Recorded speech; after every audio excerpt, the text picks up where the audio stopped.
de las Naciones Unidas.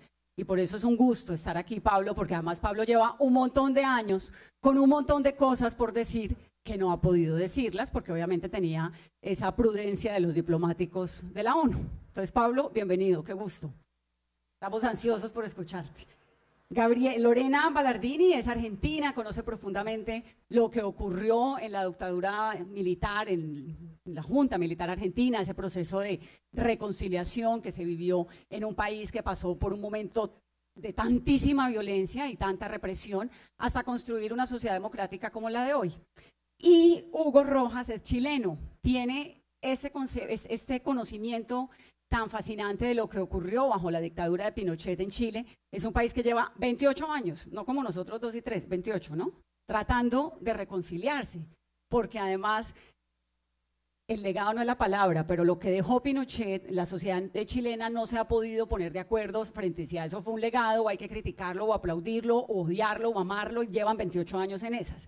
Entonces creo que tenemos un montón de cosas para hablar. Voy a comenzar por el final, y es preguntándoles a cada uno de ustedes cómo ven este proceso de paz que se está viviendo en Colombia ahora, este proceso, la justicia transicional, el rol de la JEP, ¿cómo se ve desde afuera lo que está ocurriendo en Colombia? Pablo, arranca.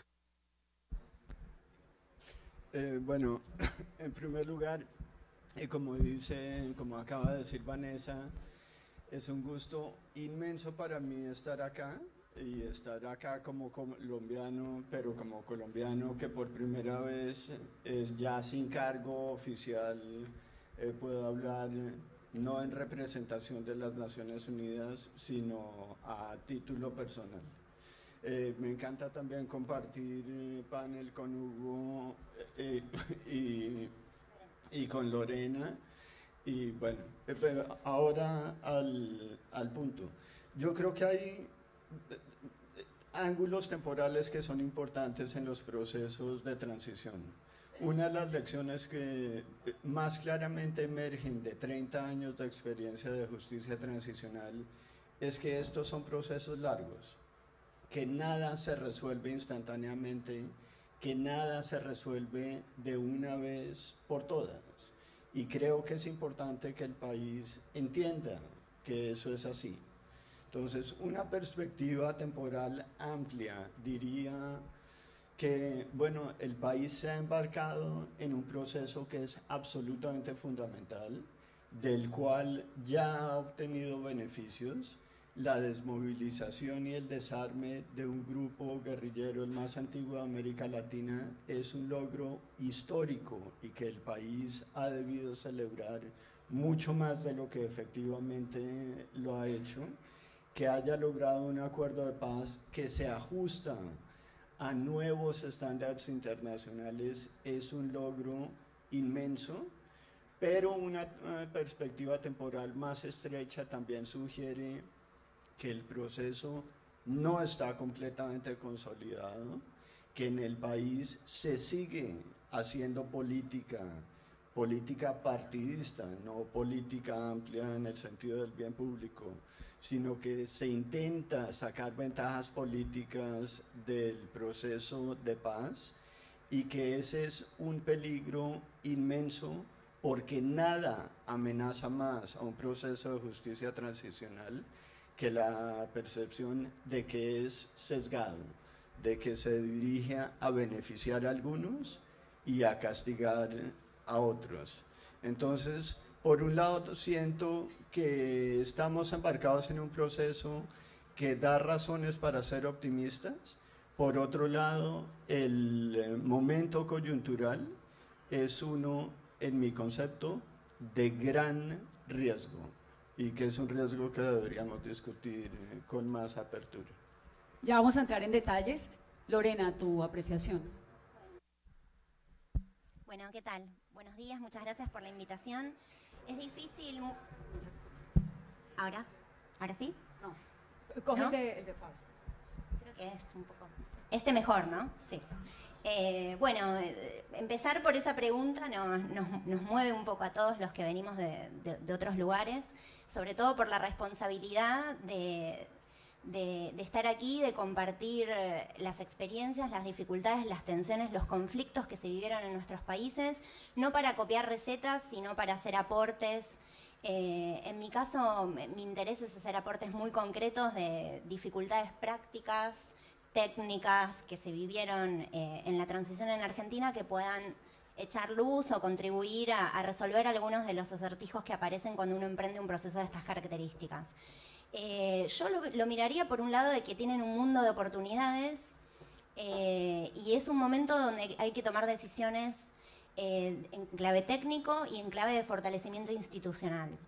Creo que lo tienen que ver, por lo menos mi visión es que es un momento de ajustar a nivel técnico, a nivel profesional, a nivel de la interdisciplina, de la discusión y del debate, las instituciones que van a estar a cargo de este proceso, como una forma de fortalecerlo y de contribuir quizás a soslayar o a superar estas dificultades a nivel de lo que es la opinión pública, los discursos que circulan en pro o en contra, instituciones fuertes, capacitadas y sobre todo con equipos técnicos que puedan encontrar el curso para este tipo de investigaciones. Creo que es la mejor respuesta ante cualquier embate en contra de lo que del potencial que tiene este proceso. Así que mi idea es tratar de aportar con nuestros ejemplos y nuestras problemáticas a lo que pueda, a lo que están viviendo actualmente. Gracias. A mí me sorprendió un montón que cuando como colombiana y periodista salgo de Colombia y estoy en otro país, en cualquier otro lado, la gente se me acerca casi que con un entusiasmo que tal vez uno no entiende. Oye, pero usted es colombiana, es que allá están en este proceso de paz y qué emocionante. Y uno dice, sí, pero es que si viera por dentro qué tan polarizante es el proceso de paz, ¿no? Lo que pasa aquí en Colombia todos los días, que hay peleas y que volvamos a la guerra, que no, digamos, no hay un consenso generalizado, porque a diferencia de Argentina, donde creo que la mayoría de los argentinos detestan a los militares como consecuencia de lo que pasó con la junta militar de Videla, la última. Acá no, acá hay este consenso sobre la guerrilla, la guerra, no está haciendo bien la justicia transicional, etcétera. Creo que en Chile llevan 28 años en las mismas, ¿no? Con Pinochet. Y bueno, buenas tardes y muchas gracias por la invitación. Volviendo a tu pregunta, después te respondo la pregunta original que planteaste, es cómo vemos nosotros a Colombia. Yo he tenido la posibilidad de venir en distintas oportunidades y cada vez le puedo sacar una foto distinta. Creo que en esta visita veo más esperanza, veo más optimismo, pero con cautela. Esa es la visión que yo tengo como un extranjero. Cautela y también noto un poco de ansiedad. Y bueno, ya lo decías, Chile, 28 años de justicia transicional, es parte de lo que voy a compartir con ustedes, cómo se vive con una transición inconclusa, permanente, de larga duración, ¿no? Entonces, cuando yo escucho a los colombianos decir, no, este proceso va a durar 2 o 3 años, yo me pongo un poco escéptico frente a un logro tan grande en tan poco tiempo. Ojalá lo logren, pero nosotros no puedo compartir porque hemos fracasado en avanzar más rápidamente en este proceso con ustedes. Hay otras cosas que me preocupan y que he notado en otros países que han pasado por procesos de justicia transicional y que tienen que ver con la comprensión de las personas que son indiferentes. Porque todos ustedes no son indiferentes, por algo están acá, están súper involucrados y lo mismo se puede decir de sectores importantes de la población.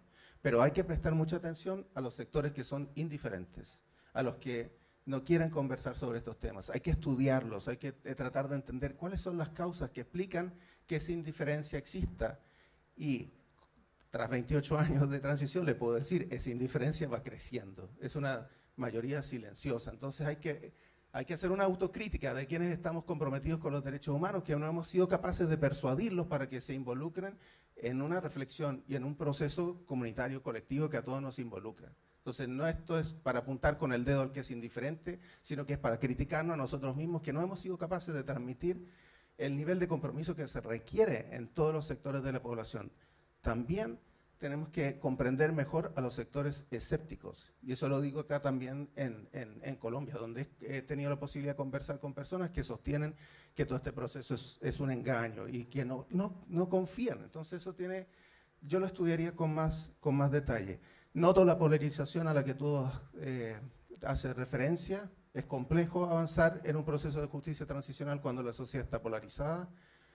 Nosotros en Chile, en el referéndum del 88, Pinochet obtuvo el 44% de los votos para mantenerse en el poder 8 años. O sea, cuando Pinochet obtiene el apoyo de 44% de la población, estás claramente en un dilema enorme, porque tienes una gran separación entre las personas. Y lo último que yo diría, haciendo una autocrítica, porque esta pregunta que tú formulas también hace uno que mire desde acá a Chile. Y yo diría que un error que cometimos nosotros es que silenciamos las voces de las víctimas. Silenciamos las voces de las víctimas. Y eso es muy doloroso, porque eso fue un falso reconocimiento de las víctimas. Fuimos cínicos. Y todavía tenemos leyes que yo no voy a poder conocer, a menos que modifiquemos la ley, las declaraciones de las víctimas ante la Comisión de Tortura y Prisión Política, que son secretas por ley hasta el año 2054. Yo creo que eso es inaceptable, pero no hay acuerdo en Chile para modificar esa ley. Entonces, hemos sido cínicos porque le hemos dado voz a las víctimas, pero en realidad no les damos la resonancia que tienen que tener esas voces en la sociedad. Bueno, y Chile es un país que dejó 3.200 desaparecidos en la dictadura, ¿no? Ahora al comienzo el presidente Santos hablaba de 8 millones de víctimas en Colombia, así como para que veamos la dimensión del conflicto y del reto que tenemos. Pablo, tú hablabas de los tiempos largos. Aquí está la Jurisdicción Especial para la Paz, ¿no? Este súper tribunal que tiene un montón de poderes y es inédito además. ¿Cómo debe articularse lo que sucede, lo que pasa por la Jurisdicción Especial para la Paz frente a la justicia ordinaria? Porque la nuestra, y esto hablando de la polarización, es una sociedad que está pidiendo castigo para los guerrilleros, pero unos guerrilleros que no fueron derrotados en la guerra. Entonces también, no, que se pudran todos en la cárcel, le dicen a uno en cada esquina en Colombia. Tú no haces un proceso de paz para poder irte a la cárcel, ¿o sí? ¿Y cómo pasa el derecho, la verdad de las víctimas y la reconciliación por ese gran tribunal que es la JEP? Sí, después de 6 años de haber tenido el honor grande de haber sido el primer relator sobre justicia transicional para las Naciones Unidas y por lo tanto de haberme familiarizado con muchísimos casos, he llegado a la conclusión de que en realidad nosotros, y por nosotros hablo del sistema internacional, sabemos mucho más acerca de las transiciones postautoritarias que acerca de cómo lograr transiciones postconflicto. Y que el modelo de justicia transicional que tomó forma en el Cono Sur latinoamericano se trasplantó sin mucha modificación y sin mucha reflexión a países postconflicto. Pero es completamente diferente tratar de lograr justicia en países en donde un agente, el Estado, es responsable del, por ejemplo, el 98% de las violaciones de derechos humanos, que tratar de lograr justicia en una situación de conflicto en donde el número de agentes de violencia es mucho mayor, donde hay un gran grado de circulación entre los diferentes grupos y en donde además las instituciones han sufrido los embates del conflicto. Entonces creo que es importante que se ajusten las expectativas y la noción de justicia a las circunstancias del país donde se está intentando lograr.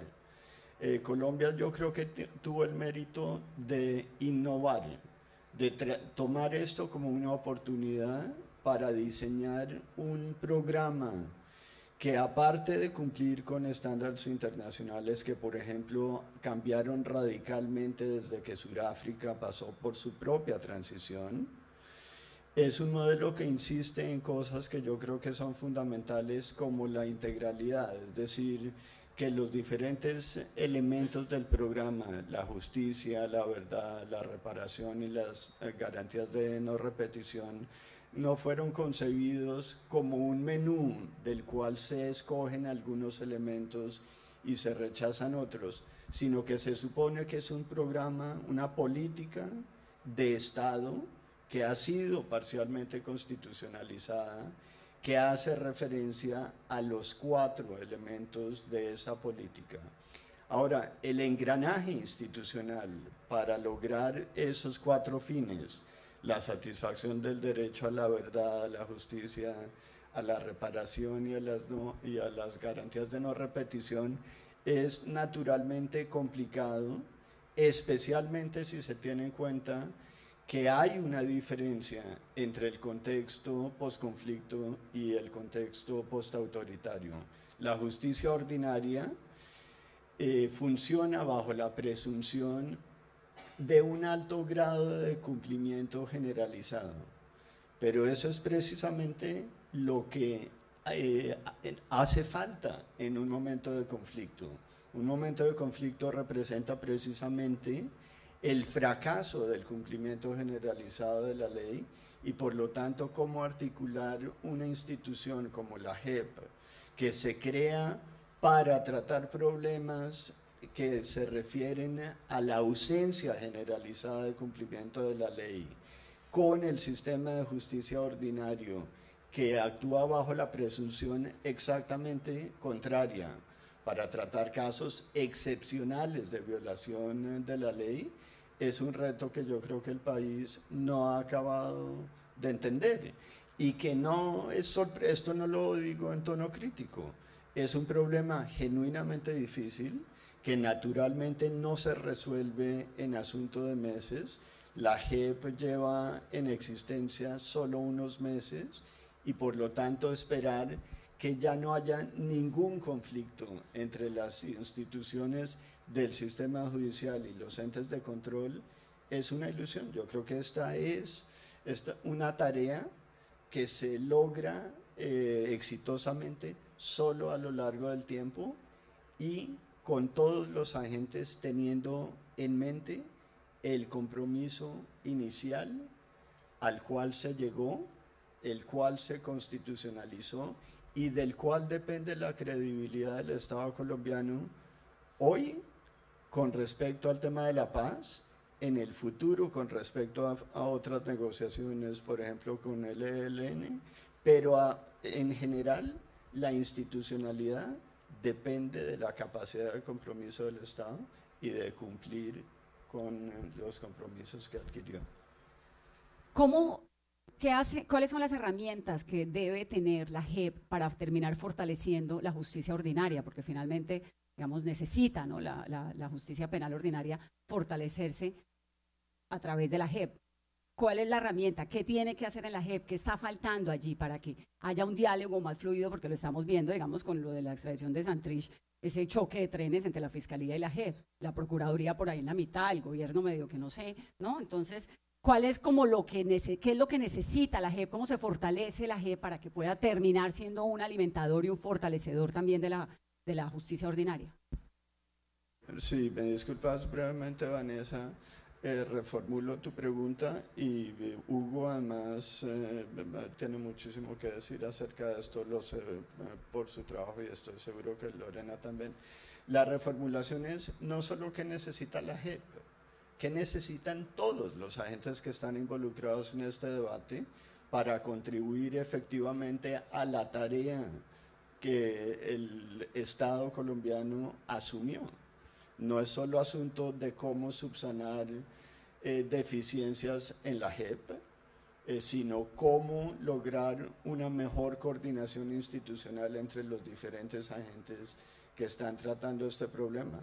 Ahora, que la JEP tenga retos es absolutamente obvio, porque es una institución completamente nueva, que no tiene, por decirlo así, ningún capital preexistente más que el capital de sus miembros, que hasta ahora están comenzando a trabajar juntos, pero el problema fundamental no es solo cómo subsanar deficiencias en la JEP, sino cómo lograr mecanismos de coordinación institucional mucho más efectivos de los que en realidad ni siquiera puede uno decir que existen, porque es que no hay ningún mecanismo de coordinación institucional en este momento. Hay que crearlos.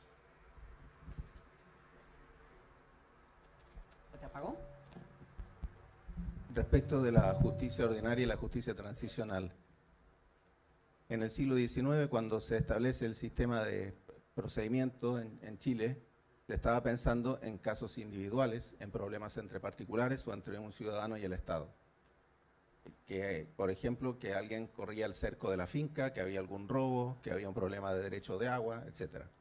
No estaba pensado, jamás se diseñó, nadie podía anticipar que iba a tener que lidiar con crímenes de lesa humanidad, con violaciones masivas a los derechos humanos. Entonces hay un problema de objetivo. Una cosa es lo que persigue la justicia ordinaria y otro objetivo muy distinto a lo que persigue la justicia transicional. Yo les diría que la justicia transicional requiere de mucha más flexibilidad procedimental. Y si aquí hay algún profesor de derecho procesal, yo le voy a dar un infarto por lo que voy a decir a continuación. Pero creo que puede ser una idea que pudiera ser útil para Colombia. Nosotros en Chile, en estos 28 años, hemos logrado unas 340 sentencias condenatorias. Hay causas pendientes que son más o menos 1.350. Esto muestra ya el tiempo que ha tomado en Chile realizar justicia. Con un grupo de ayudantes nosotros revisamos de esas 340, unas 215 de las sentencias condenatorias. Y llegamos a conclusiones bien alarmantes. Y yo prefiero decírselas a ustedes porque les puede servir. Resulta que en la lógica procedimental antigua tenemos evidencias que tienen que demostrar que ciertos hechos ocurrieron y que algunas personas tienen participación en esos hechos. Entonces lo que nosotros hemos tenido en Chile es los mismos guardias, los mismos suboficiales, los mismos testigos, una y otra vez declarando lo mismo en un montón de causas.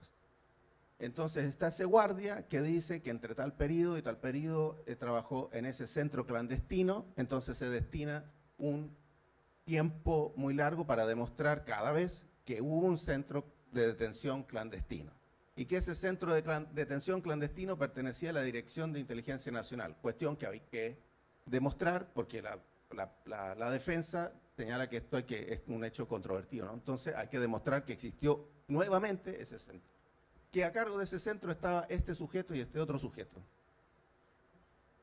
Esto, ¿por qué lo señalo? Porque si nosotros hubiéramos sido capaces de diseñar un sistema como una gran base de datos de evidencia, a la cual hubiéramos podido recurrir, no hubiéramos necesitado todos estos años en que el mismo sujeto o la misma víctima va una y otra vez a decir cosas que ya debieran estar por sentadas. No sé si entienden lo que estoy diciendo. Si usted pone a todos los jueces a trabajando en línea y que vayan alimentando una gran base de datos con hechos que ya no son controvertibles, usted avanza, porque si no parte de cero en cada caso particular.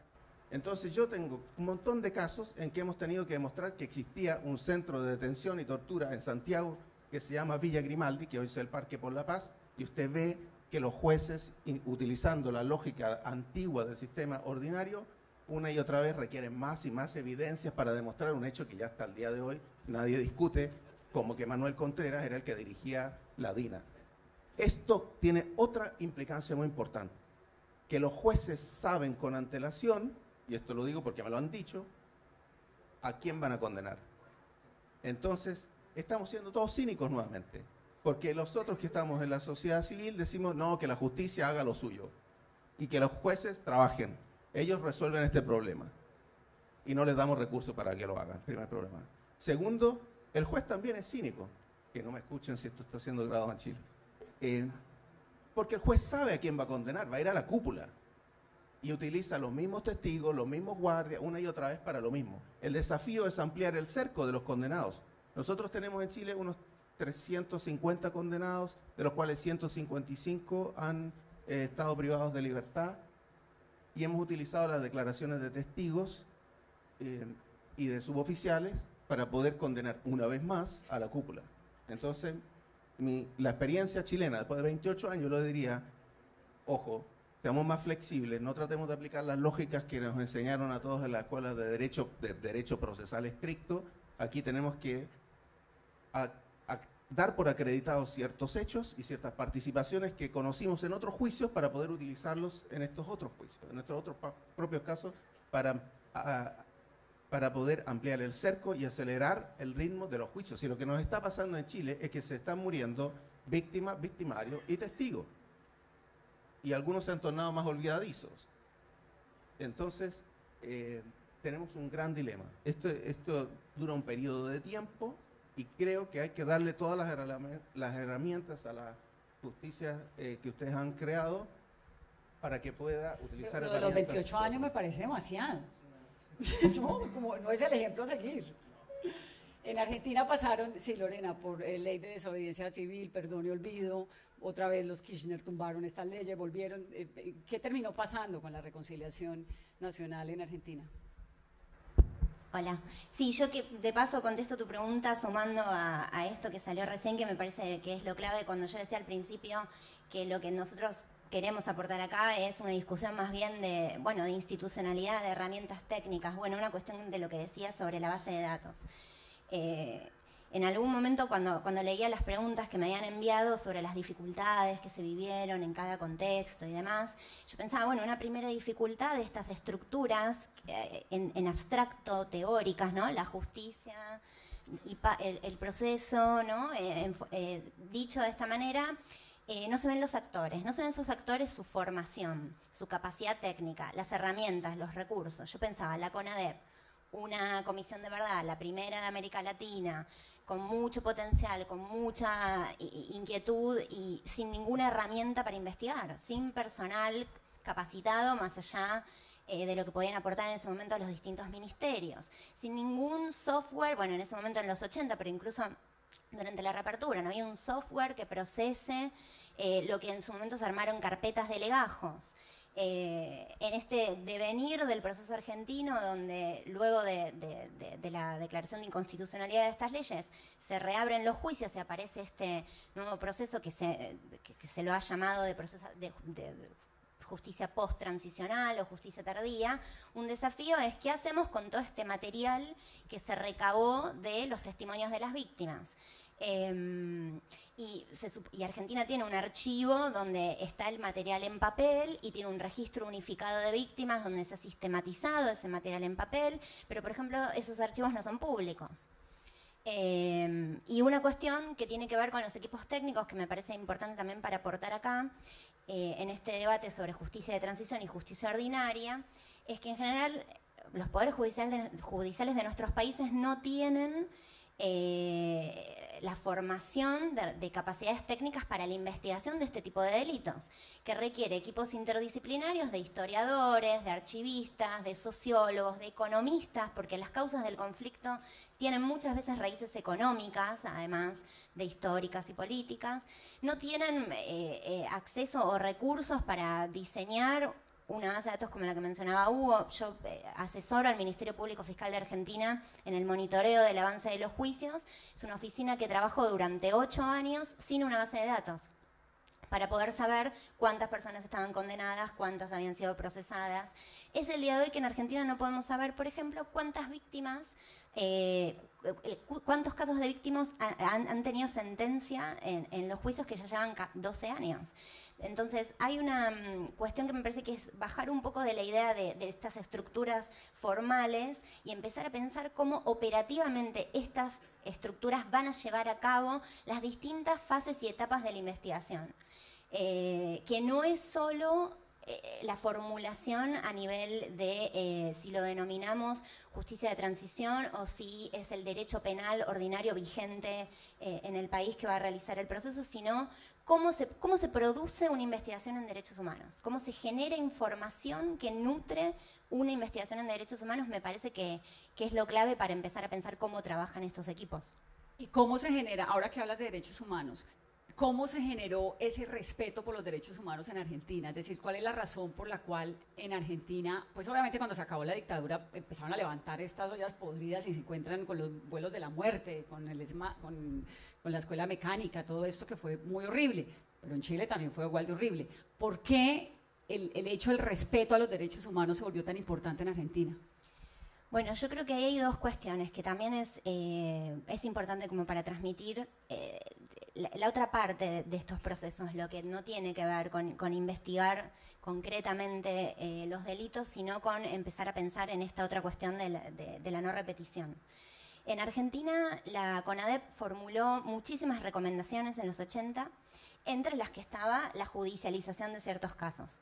Pero dos recomendaciones fueron, creo que claves, por lo menos en el caso argentino, para pensar cómo se transmite generacionalmente lo que pasó y cómo se puede superar el legado de estos crímenes.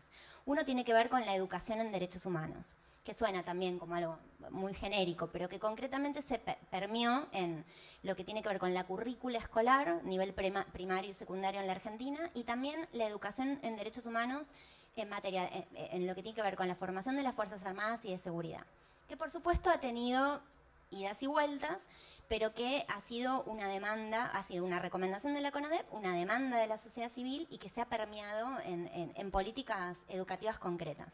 Eso por un lado. Y en segundo lugar, lo que tiene que ver con la depuración institucional.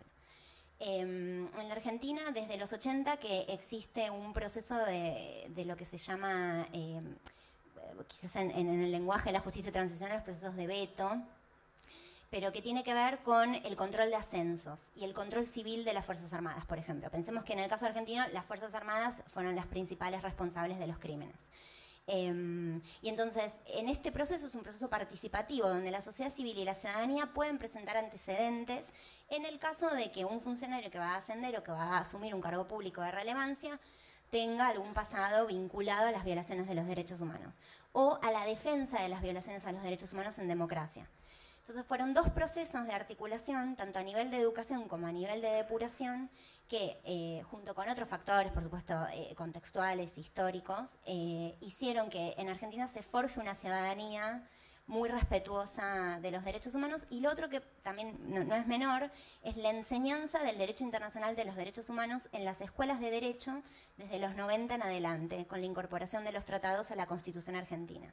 Los abogados que se reciben en la Universidad de Buenos Aires, por ejemplo, donde yo dicto clases, tienen una formación bastante importante en Derecho Internacional de los Derechos Humanos. No les es lejano, analizan sentencias de la Corte Interamericana de Derechos Humanos, es decir, hay algo que tiene que ver con permear a nivel de las currículas y del debate educativo el respeto por los derechos humanos. El chip desde chiquiticos a los ciudadanos, básicamente, ¿no? Bueno, Pablo, en Colombia nos echan todo el día el cuento de que este es el único proceso de paz post-Estatuto de Roma. Eso no es del todo cierto, porque hay otros procesos de paz en el mundo andando, en África, y los hay. Pero sí hay una preocupación muy grande por la impunidad, ¿no? Entonces, que quienes cometieron crímenes de lesa humanidad bajo ninguna condición no van a pagar sus crímenes. Pues no es del todo cierto, porque Timochenko va para el Congreso, muy seguramente, o va para el Congreso. Necesariamente los procesos de paz en el mundo, la justicia transicional implica un cierto grado de impunidad. Es como un asunto de Estado de, bueno, hago un proceso de paz, voy a darle un bienestar a esta sociedad para dentro de 20, 30, 50 y 100 años, pero hay unas historias que sí o sí nos toca perdonar y seguir. Que ahí es donde reitero que es importante pensar en las diferencias entre los procesos post-autoritarios y los post-conflicto.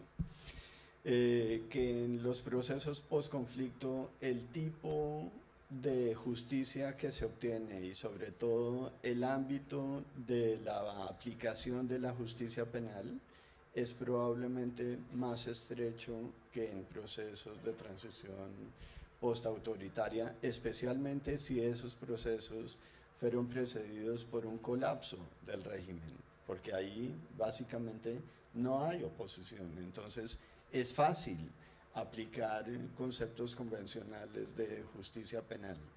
Cuando la situación es diferente, es decir, cuando no tienes una cantidad de fuerzas armadas, tanto estatales como no estatales, que tienen que llegar a un consenso acerca de cómo seguir hacia adelante, es bastante probable que el ámbito de aplicación de la justicia penal ordinaria sea mucho más estrecha.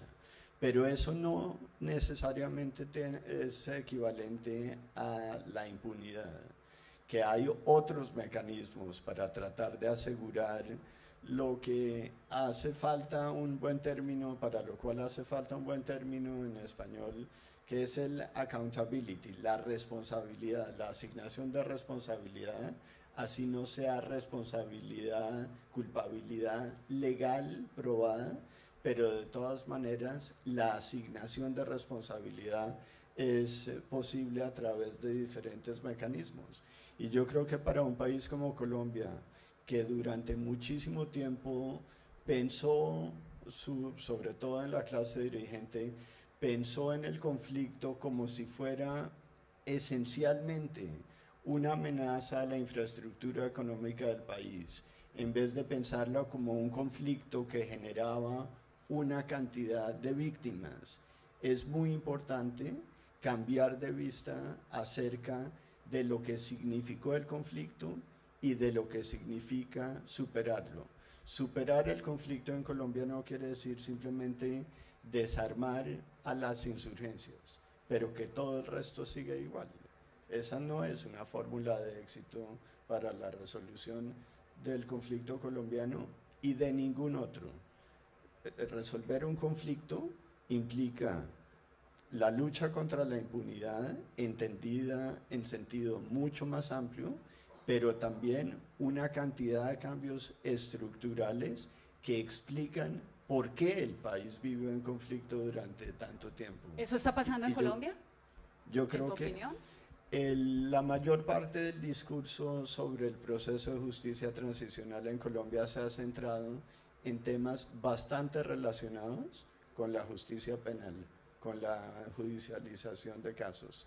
A pesar de que, como dije antes en mi primera intervención, parte del logro de Colombia consiste en haber llegado a un acuerdo integral que incluía los 4 pilares de la justicia transicional: la verdad, la justicia, la reparación y las garantías de no repetición. La mayor parte, abrumadoramente, de las conversaciones tienen que ver con la judicialización de casos.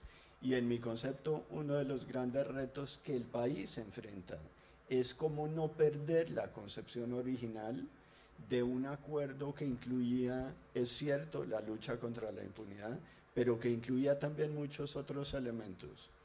Y cómo no perder de vista de esto, cómo lograr un cambio de mentalidad, sobre todo dentro de las clases que fueron menos afectadas por el conflicto.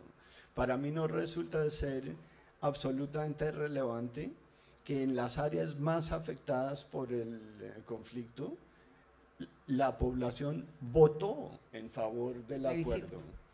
Yo creo que esto es algo que no debemos olvidar, y que si somos sinceros con la idea de que este es un proceso que pone la voz de las víctimas en el centro, no podemos olvidarnos que las víctimas estuvieron en favor del acuerdo que se firmó, y que ese fue el compromiso que el Estado adoptó y que ahora tiene que cumplir. Ya voy con Hugo y Lorena, que es que como tocamos el tema del referendo, quiero preguntarte por el caso de Guatemala, que lo conoces muy bien. Guatemala perdió la paz, el referendo, un poco lo que pasó aquí también en Colombia, y eso ha traído unas consecuencias pues tremendas en la polarización del país, en la forma como se ha ido volviendo a articular la sociedad. ¿Estamos condenados a que nos pase lo mismo que la experiencia de Guatemala por haber perdido el referendo de la paz también? Yo no creo en el determinismo histórico. Yo creo que estamos condenados solo dentro de los límites de nuestra propia capacidad. Yo sigo pensando, a pesar de que expresé preocupación profunda acerca de la coyuntura inmediata, y que me parece alucinante, absolutamente alucinante como colombiano, pero mirando el proceso desde el exterior y desde una perspectiva comparativa, que aquí sea políticamente correcto hablar del regreso al conflicto y políticamente incorrecto defender el acuerdo de paz que se ha firmado y que logró efectivamente el desarme y la desmovilización del grupo guerrillero más antiguo de América Latina. Eso me parece que es absolutamente alucinante. Entonces, estamos condenados en la medida en la que no somos capaces de superar nuestros propios prejuicios y nuestras propias tendencias. Aparte de eso, nos atrevimos a experimentar. El acuerdo de paz es un acuerdo que obviamente se logró con algo de apoyo internacional, pero es un acuerdo hecho por colombianos. Tiene muchísimos aspectos que son innovadores, a pesar de que, como tú correctamente afirmas, no es el primer acuerdo post-Estatuto de Roma, pero eso no tiene ninguna importancia, de paso, desde mi punto de vista. Tiene aspectos profundamente innovadores y yo creo que la responsabilidad, la credibilidad de las instituciones colombianas y la estabilidad de la Constitución depende del cumplimiento de esos acuerdos. ¿Serio? Tú querías hablar y quería preguntarte un poco sobre la responsabilidad de los políticos, porque alcanzaste a tocarlo, pero muy por encima. Me quiero referir a la pregunta de paz y justicia. Yo no sé si ustedes han tenido la oportunidad de tener acá en Colombia una obra de teatro que se llama La muerte y la doncella, de Ariel Dorfman. Pero se la recomiendo, no solo montar la obra de teatro, es una obra del año 90. La llevaron al cine, además. La llevaron al cine, pero es más interesante leer el guión. Porque al final hay un epílogo extraordinario de Ariel Dorfman donde plantea los grandes dilemas por los que pasa una transición y la justicia transicional. Y ahí se pregunta lo mismo que tú hiciste: ¿tengo que renunciar a ciertos márgenes de justicia para conseguir la paz o no? Lo planteo porque no les voy a contar la trama, pero básicamente es una mujer que reconoce la voz del victimario, y esta mujer está casada con un abogado que es integrante de la Comisión de Verdad. Entonces están estas tres partes, en un caso particular, pero que uno puede hacer la reflexión desde lo individual a lo colectivo. Y sobre todo las preguntas que él hace, que es una decisión que ustedes tienen que tomar. Yo les puedo contar la decisión que se tomó en Chile al comienzo de la transición, que la planteó el presidente Patricio Aylwin, y dijo: nosotros vamos a avanzar en justicia en la medida de lo posible. Esa fue su frase textual, y eso formó parte de las negociaciones en los primeros años de la transición. ¿Qué le puedo? Es criticable la frase, es realpolitik si usted quiere, pero esos acuerdos de los primeros años de la transición han sido revisados, porque es muy difícil que la clase política controle todos los procesos sociales. Entonces, de la experiencia chilena, de esa transición tan extensa, hemos ido revisando los propios autolimitaciones y censuras que nos pusimos en los primeros años de la transición, y hemos ampliado el cerco de lo que consideramos que era posible. O sea, no hay dogmas en un proceso de justicia transicional. Es todo revisable. La transición, usted está pisando arenas movedizas, donde tiene resabios del pasado, pero está soñando un futuro. Entonces, se va moviendo. Yo le diría que de las lecciones de Chile está que la justicia transicional es dinámica, y nosotros lo hemos visto cuando medimos los indicadores. Tenemos momentos en que hemos tenido bajos niveles de justicia transicional, como fueron los primeros años hasta la detención de Pinochet en Londres, y después tenemos un despegue de una cascada de la justicia producto de la detención de Pinochet en Londres, y se acelera, y luego se va expandiendo. A su vez también se va retrotrayendo el proceso. Entonces es mucho más dinámico de lo que yo creo que ustedes están visualizando. Tú conoces también el caso de Sudáfrica muy bien. Ya voy, Lorena, que es para no perder la cuerda en la historia. De Klerk y Mandela pues tuvieron esta grandeza, ¿no?, como de Estado y archienemigos y lo que sea, pero de juntarse en unas elecciones y irse juntos, y lograron cierta reconstrucción y cierto suavecito, porque todavía hay unas grietas muy heridas en Sudáfrica, pero tuvieron la grandeza histórica del Estado, que es lo que uno le pide a los líderes. Desde afuera, ¿cómo se ven los líderes colombianos? Bueno, ese es un poco polémico, ¿no? Pero lo que sí te quiero decir es... de las Naciones Unidas. Y por eso es un gusto estar aquí, Pablo, porque además Pablo lleva un montón de años con un montón de cosas por decir que no ha podido decirlas, porque obviamente tenía esa prudencia de los diplomáticos de la ONU. Entonces, Pablo, bienvenido, qué gusto. Estamos ansiosos por escucharte. Lorena Ballardini es argentina, conoce profundamente lo que ocurrió en la dictadura militar, en la Junta Militar Argentina, ese proceso de reconciliación que se vivió en un país que pasó por un momento de tantísima violencia y tanta represión hasta construir una sociedad democrática como la de hoy. Y Hugo Rojas es chileno, tiene este conocimiento tan fascinante de lo que ocurrió bajo la dictadura de Pinochet en Chile. Es un país que lleva 28 años, no como nosotros 2 y 3, 28, ¿no? Tratando de reconciliarse, porque además el legado no es la palabra, pero lo que dejó Pinochet, la sociedad chilena no se ha podido poner de acuerdo frente a si eso fue un legado o hay que criticarlo o aplaudirlo o odiarlo o amarlo, y llevan 28 años en esas. Entonces creo que tenemos un montón de cosas para hablar. Voy a comenzar por el final y es preguntándoles a cada uno de ustedes cómo ven este proceso de paz que se está viviendo en Colombia ahora, este proceso, la justicia transicional, el rol de la JEP, cómo se ve desde afuera lo que está ocurriendo en Colombia. Pablo, arranca. Bueno, en primer lugar, como acaba de decir Vanessa, es un gusto inmenso para mí estar acá. Y estar acá como colombiano, pero como colombiano que por primera vez, ya sin cargo oficial, puedo hablar no en representación de las Naciones Unidas, sino a título personal.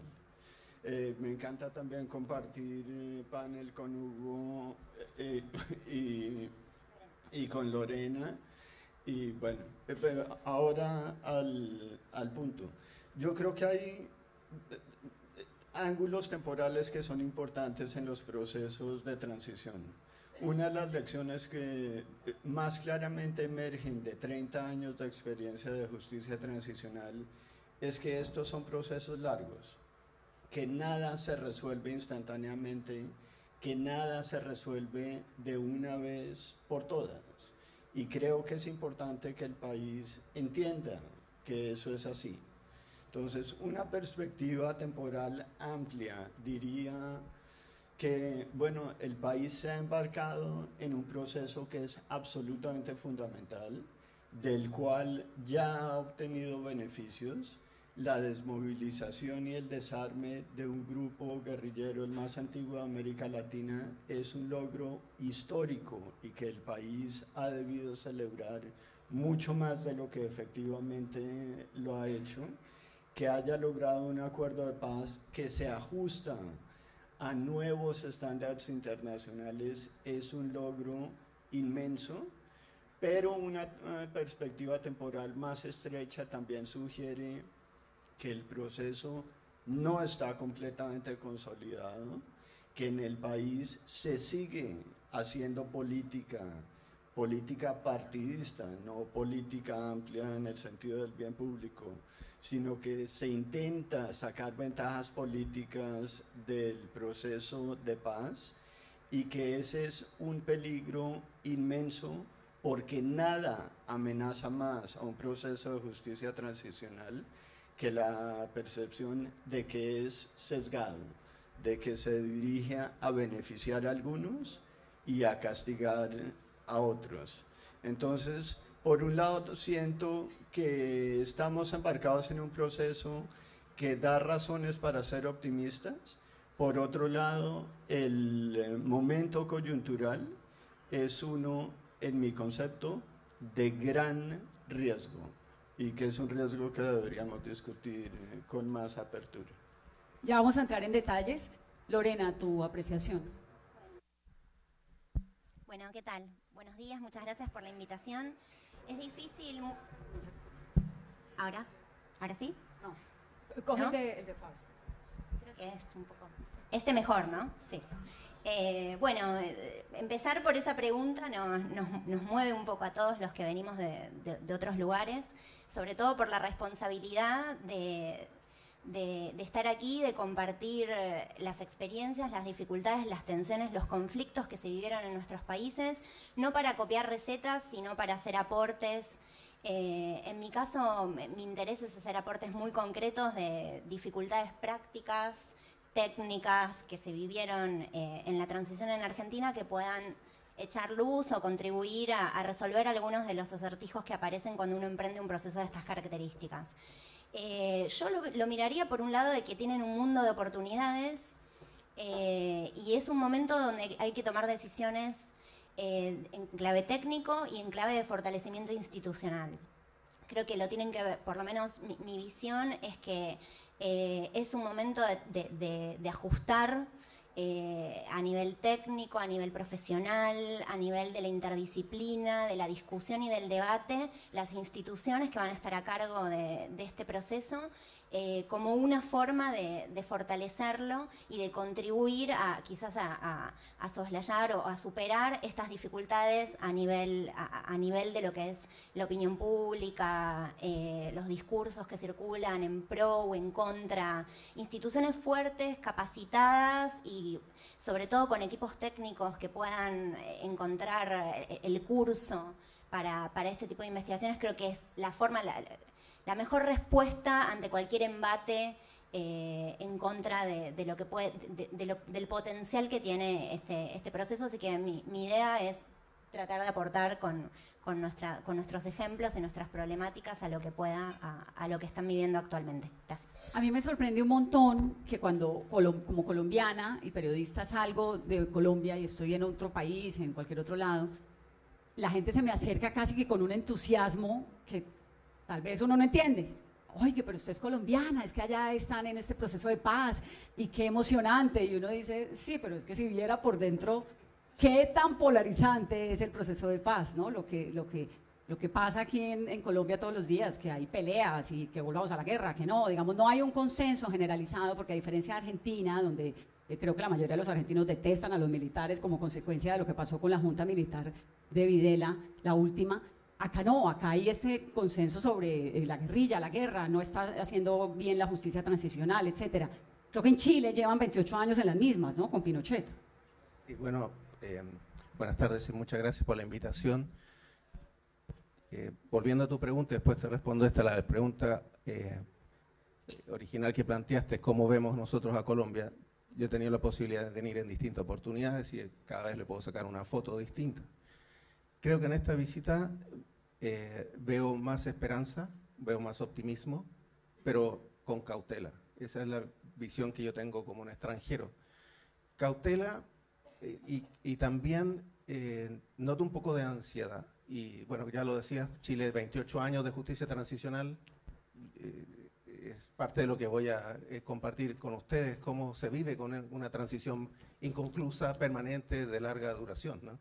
Entonces, cuando yo escucho a los colombianos decir, no, este proceso va a durar 2 o 3 años, yo me pongo un poco escéptico frente a un logro tan grande en tan poco tiempo. Ojalá lo logren, pero nosotros no puedo compartir porque hemos fracasado en avanzar más rápidamente en este proceso con ustedes. Hay otras cosas que me preocupan y que he notado en otros países que han pasado por procesos de justicia transicional y que tienen que ver con la comprensión de las personas que son indiferentes.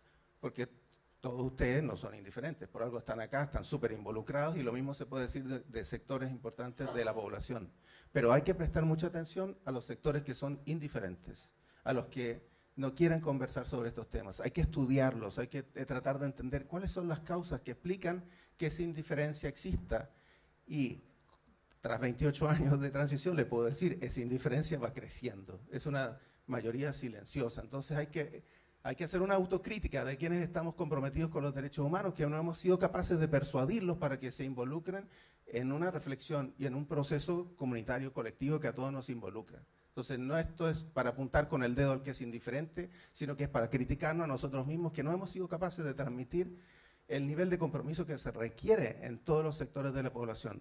También tenemos que comprender mejor a los sectores escépticos, y eso lo digo acá también en Colombia, donde he tenido la posibilidad de conversar con personas que sostienen que todo este proceso es un engaño y que no confían. Entonces, eso yo lo estudiaría con más detalle.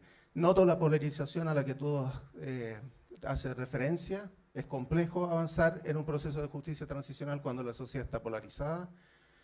Nosotros en Chile, en el referéndum del 88, Pinochet obtuvo el 44% de los votos para mantenerse en el poder 8 años. O sea, cuando Pinochet obtiene el apoyo de 44% de la población, estás claramente en un dilema enorme, porque tienes una gran separación entre las personas. Y lo último que yo diría, haciendo una autocrítica, porque esta pregunta que tú formulas también hace uno que mire desde acá a Chile. Y yo diría que un error que cometimos nosotros es que silenciamos las voces de las víctimas. Silenciamos las voces de las víctimas. Y eso es muy doloroso, porque eso fue un falso reconocimiento de las víctimas. Fuimos cínicos. Y todavía tenemos leyes que yo no voy a poder conocer, a menos que modifiquemos la ley, las declaraciones de las víctimas ante la Comisión de Tortura y Prisión Política, que son secretas por ley hasta el año 2054. Yo creo que eso es inaceptable, pero no hay acuerdo en Chile para modificar esa ley. Entonces, hemos sido cínicos porque le hemos dado voz a las víctimas, pero en realidad no les damos la resonancia que tienen que tener esas voces en la sociedad. Bueno, y Chile es un país que dejó 3.200 desaparecidos de la dictadura, ¿no? Ahora al comienzo el presidente Santos hablaba de 8 millones de víctimas en Colombia, así como para que veamos la dimensión del conflicto y del reto que tenemos. Pablo, tú hablabas de los tiempos largos. Aquí está la Jurisdicción Especial para la Paz, ¿no? Este súper tribunal que tiene un montón de poderes y es inédito además. ¿Cómo debe articularse lo que sucede, lo que pasa por la Jurisdicción Especial para la Paz frente a la justicia ordinaria? Porque la nuestra, y esto hablando de la polarización, es una sociedad que está pidiendo castigo para los guerrilleros, pero unos guerrilleros que no fueron derrotados en la guerra. Entonces también, no, que se pudran todos en la cárcel, le dicen a uno en cada esquina en Colombia. Tú no haces un proceso de paz para poder irte a la cárcel, ¿o sí? ¿Y cómo pasa el derecho, la verdad de las víctimas y la reconciliación por ese gran tribunal que es la JEP? Sí, después de 6 años de haber tenido el honor grande de haber sido el primer relator sobre justicia transicional para las Naciones Unidas y por lo tanto de haberme familiarizado con muchísimos casos, he llegado a la conclusión de que en realidad nosotros, y por nosotros hablo del sistema internacional, sabemos mucho más acerca de las transiciones postautoritarias que acerca de cómo lograr transiciones postconflicto. Y que el modelo de justicia transicional que tomó forma en el Cono Sur latinoamericano se trasplantó sin mucha modificación y sin mucha reflexión a países postconflicto. Pero es completamente diferente tratar de lograr justicia en países en donde un agente, el Estado, es responsable del, por ejemplo, el 98% de las violaciones de derechos humanos, que tratar de lograr justicia en una situación de conflicto en donde el número de agentes de violencia es mucho mayor, donde hay un gran grado de circulación entre los diferentes grupos y en donde además las instituciones han sufrido los embates del conflicto. Entonces creo que es importante que se ajusten las expectativas y la noción de justicia a las circunstancias del país donde se está intentando lograr. Colombia yo creo que tuvo el mérito de innovar, de tomar esto como una oportunidad para diseñar un programa que aparte de cumplir con estándares internacionales que por ejemplo cambiaron radicalmente desde que Sudáfrica pasó por su propia transición, es un modelo que insiste en cosas que yo creo que son fundamentales como la integralidad, es decir, que los diferentes elementos del programa, la justicia, la verdad, la reparación y las garantías de no repetición, no fueron concebidos como un menú del cual se escogen algunos elementos y se rechazan otros, sino que se supone que es un programa, una política de Estado que ha sido parcialmente constitucionalizada, que hace referencia a los 4 elementos de esa política. Ahora, el engranaje institucional para lograr esos 4 fines, la satisfacción del derecho a la verdad, a la justicia, a la reparación y a las garantías de no repetición es naturalmente complicado, especialmente si se tiene en cuenta que hay una diferencia entre el contexto posconflicto y el contexto postautoritario. La justicia ordinaria funciona bajo la presunción de un alto grado de cumplimiento generalizado, pero eso es precisamente lo que hace falta en un momento de conflicto. Un momento de conflicto representa precisamente el fracaso del cumplimiento generalizado de la ley y por lo tanto cómo articular una institución como la JEP que se crea para tratar problemas que se refieren a la ausencia generalizada de cumplimiento de la ley con el sistema de justicia ordinario que actúa bajo la presunción exactamente contraria para tratar casos excepcionales de violación de la ley, es un reto que yo creo que el país no ha acabado de entender y que no es esto no lo digo en tono crítico, es un problema genuinamente difícil que naturalmente no se resuelve en asunto de meses. La JEP lleva en existencia solo unos meses y por lo tanto esperar que ya no haya ningún conflicto entre las instituciones del sistema judicial y los entes de control es una ilusión. Yo creo que esta es una tarea que se logra exitosamente solo a lo largo del tiempo y con todos los agentes teniendo en mente el compromiso inicial al cual se llegó, el cual se constitucionalizó y del cual depende la credibilidad del Estado colombiano hoy con respecto al tema de la paz, en el futuro con respecto a otras negociaciones, por ejemplo con el ELN, pero en general la institucionalidad depende de la capacidad de compromiso del Estado y de cumplir con los compromisos que adquirió. ¿Cuáles son las herramientas que debe tener la JEP para terminar fortaleciendo la justicia ordinaria? Porque finalmente, digamos, necesita, ¿no?, la justicia penal ordinaria fortalecerse a través de la JEP. ¿Cuál es la herramienta? ¿Qué tiene que hacer en la JEP? ¿Qué está faltando allí para que haya un diálogo más fluido? Porque lo estamos viendo, digamos, con lo de la extradición de Santrich, ese choque de trenes entre la Fiscalía y la JEP, la Procuraduría por ahí en la mitad, el gobierno medio que no sé, ¿no? Entonces, ¿cuál es como qué es lo que necesita la JEP? ¿Cómo se fortalece la JEP para que pueda terminar siendo un alimentador y un fortalecedor también de la justicia ordinaria? Sí, me disculpas brevemente, Vanessa. Reformulo tu pregunta y Hugo además tiene muchísimo que decir acerca de esto, lo sé por su trabajo y estoy seguro que Lorena también. La reformulación es no solo que necesita la JEP, que necesitan todos los agentes que están involucrados en este debate para contribuir efectivamente a la tarea que el Estado colombiano asumió. No es solo asunto de cómo subsanar deficiencias en la JEP, sino cómo lograr una mejor coordinación institucional entre los diferentes agentes que están tratando este problema. Ahora, que la JEP tenga retos es absolutamente obvio, porque es una institución completamente nueva, que no tiene, por decirlo así, ningún capital preexistente más que el capital de sus miembros, que hasta ahora están comenzando a trabajar juntos, pero el problema fundamental no es solo cómo subsanar deficiencias en la JEP, sino cómo lograr mecanismos de coordinación institucional mucho más efectivos de los que en realidad ni siquiera puede uno decir que existen, porque es que no hay ningún mecanismo de coordinación institucional en este momento, hay que crearlos. ¿Te apagó?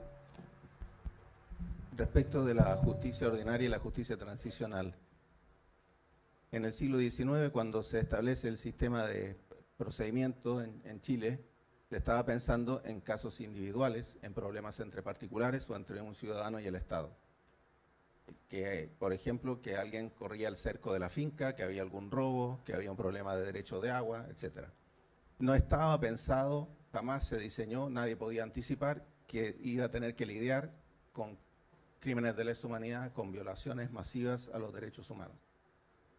Entonces hay un problema de objetivo. Una cosa es lo que persigue la justicia ordinaria y otro objetivo muy distinto a lo que persigue la justicia transicional. Yo les diría que la justicia transicional requiere de mucha más flexibilidad procedimental. Y si aquí hay algún profesor de derecho procesal, yo le voy a dar un infarto por lo que voy a decir a continuación. Pero creo que puede ser una idea que pudiera ser útil para Colombia. Nosotros en Chile, en estos 28 años, hemos logrado unas 340 sentencias condenatorias. Hay causas pendientes que son más o menos 1.350. Esto muestra ya el tiempo que ha tomado en Chile realizar justicia. Con un grupo de ayudantes nosotros revisamos de esas 340, unas 215 de las sentencias condenatorias. Y llegamos a conclusiones bien alarmantes. Y yo prefiero decírselas a ustedes porque les puede servir. Resulta que en la lógica procedimental antigua tenemos evidencias que tienen que demostrar que ciertos hechos ocurrieron y que algunas personas tienen participación en esos hechos. Entonces lo que nosotros hemos tenido en Chile es los mismos guardias, o los mismos suboficiales, los mismos testigos, una y otra vez declarando lo mismo en un montón de causas. Entonces está ese guardia que dice que entre tal periodo y tal periodo trabajó en ese centro clandestino, entonces se destina un tiempo muy largo para demostrar cada vez que hubo un centro de detención clandestino y que ese centro de detención clandestino pertenecía a la Dirección de Inteligencia Nacional, cuestión que hay que demostrar porque la defensa señala que esto es un hecho controvertido, ¿no? Entonces hay que demostrar que existió nuevamente ese centro, que a cargo de ese centro estaba este sujeto y este otro sujeto. Esto, ¿por qué lo señalo? Porque si nosotros hubiéramos sido capaces de diseñar un sistema como una gran base de datos de evidencia, a la cual hubiéramos podido recurrir, no hubiéramos necesitado todos estos años en que el mismo sujeto o la misma víctima va una y otra vez a decir cosas que ya debieran estar por sentadas. No sé si entienden lo que estoy diciendo. Si usted pone a todos los jueces a trabajando en línea y que vayan alimentando una gran base de datos con hechos que ya no son controvertibles, usted avanza, porque si no parte de cero en cada caso particular.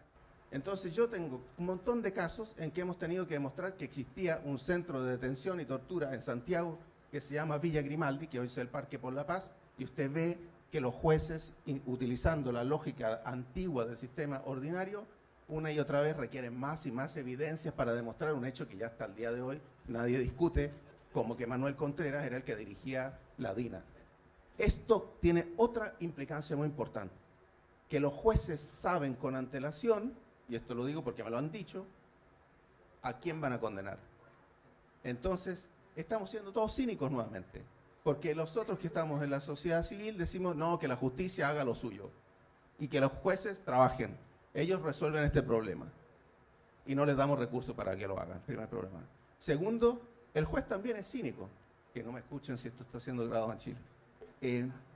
Porque el juez sabe a quién va a condenar, va a ir a la cúpula y utiliza los mismos testigos, los mismos guardias, una y otra vez para lo mismo. El desafío es ampliar el cerco de los condenados. Nosotros tenemos en Chile unos 350 condenados, de los cuales 155 han estado privados de libertad, y hemos utilizado las declaraciones de testigos y de suboficiales para poder condenar una vez más a la cúpula. Entonces, la experiencia chilena, después de 28 años, yo lo diría, ojo, seamos más flexibles, no tratemos de aplicar las lógicas que nos enseñaron a todos en la escuela de derecho procesal estricto. Aquí tenemos que dar por acreditados ciertos hechos y ciertas participaciones que conocimos en otros juicios para poder utilizarlos en estos otros juicios, en nuestros otros propios casos, para poder ampliar el cerco y acelerar el ritmo de los juicios. Y lo que nos está pasando en Chile es que se están muriendo víctimas, victimarios y testigos. y algunos se han tornado más olvidadizos. Entonces, tenemos un gran dilema. Esto dura un periodo de tiempo y creo que hay que darle todas las herramientas a la justicia que ustedes han creado para que pueda utilizar Pero lo de los 28 años me parece demasiado. No es el ejemplo a seguir. En Argentina pasaron, sí, Lorena, por ley de desobediencia civil, perdón y olvido, otra vez los Kirchner tumbaron estas leyes, volvieron. ¿Qué terminó pasando con la reconciliación nacional en Argentina? Hola. Sí, yo que de paso contesto tu pregunta sumando a esto que salió recién, que me parece que es lo clave cuando yo decía al principio que lo que nosotros queremos aportar acá es una discusión más bien de, bueno, de institucionalidad, de herramientas técnicas, bueno, una cuestión de lo que decía sobre la base de datos. En algún momento cuando leía las preguntas que me habían enviado sobre las dificultades que se vivieron en cada contexto y demás, yo pensaba, bueno, una primera dificultad de estas estructuras en abstracto, teóricas, ¿no? La justicia y el proceso, ¿no? Dicho de esta manera, no se ven los actores, no se ven esos actores, su formación, su capacidad técnica, las herramientas, los recursos. Yo pensaba, la CONADEP, una comisión de verdad, la primera de América Latina, con mucho potencial, con mucha inquietud y sin ninguna herramienta para investigar, sin personal capacitado más allá de lo que podían aportar en ese momento los distintos ministerios, sin ningún software, bueno, en ese momento en los 80, pero incluso durante la reapertura, no había un software que procese lo que en su momento se armaron carpetas de legajos. En este devenir del proceso argentino, donde luego de la declaración de inconstitucionalidad de estas leyes se reabren los juicios y aparece este nuevo proceso que se lo ha llamado de proceso de justicia post-transicional o justicia tardía, un desafío es qué hacemos con todo este material que se recabó de los testimonios de las víctimas. Y Argentina tiene un archivo donde está el material en papel y tiene un registro unificado de víctimas donde se ha sistematizado ese material en papel, pero por ejemplo esos archivos no son públicos. Y una cuestión que tiene que ver con los equipos técnicos, que me parece importante también para aportar acá, en este debate sobre justicia de transición y justicia ordinaria, es que en general los poderes judiciales de nuestros países no tienen la formación de capacidades técnicas para la investigación de este tipo de delitos, que requiere equipos interdisciplinarios de historiadores, de archivistas, de sociólogos, de economistas, porque las causas del conflicto tienen muchas veces raíces económicas, además de históricas y políticas, no tienen acceso o recursos para diseñar una base de datos como la que mencionaba Hugo. Yo asesoro al Ministerio Público Fiscal de Argentina en el monitoreo del avance de los juicios. Es una oficina que trabajó durante 8 años sin una base de datos, para poder saber cuántas personas estaban condenadas, cuántas habían sido procesadas. Es el día de hoy que en Argentina no podemos saber, por ejemplo, cuántas víctimas, cuántos casos de víctimas han tenido sentencia en los juicios que ya llevan 12 años. Entonces, hay una cuestión que me parece que es bajar un poco de la idea de estas estructuras formales y empezar a pensar cómo operativamente estas estructuras van a llevar a cabo las distintas fases y etapas de la investigación. Que no es solo la formulación a nivel de si lo denominamos justicia de transición o si es el derecho penal ordinario vigente en el país que va a realizar el proceso, sino cómo se produce una investigación en derechos humanos, cómo se genera información que nutre una investigación en derechos humanos. Me parece que es lo clave para empezar a pensar cómo trabajan estos equipos. ¿Y cómo se genera, ahora que hablas de derechos humanos, cómo se generó ese respeto por los derechos humanos en Argentina? Es decir, ¿cuál es la razón por la cual en Argentina, pues obviamente cuando se acabó la dictadura empezaron a levantar estas ollas podridas y se encuentran con los vuelos de la muerte, con la escuela mecánica, todo esto que fue muy horrible, pero en Chile también fue igual de horrible? ¿Por qué el hecho del respeto a los derechos humanos se volvió tan importante en Argentina? Bueno, yo creo que ahí hay dos cuestiones que también es importante como para transmitir la otra parte de estos procesos, lo que no tiene que ver con investigar concretamente los delitos, sino con empezar a pensar en esta otra cuestión de la no repetición. En Argentina, la CONADEP formuló muchísimas recomendaciones en los 80, entre las que estaba la judicialización de ciertos casos. Pero dos recomendaciones fueron, creo que claves, por lo menos en el caso argentino, para pensar cómo se transmite generacionalmente lo que pasó y cómo se puede superar el legado de estos crímenes.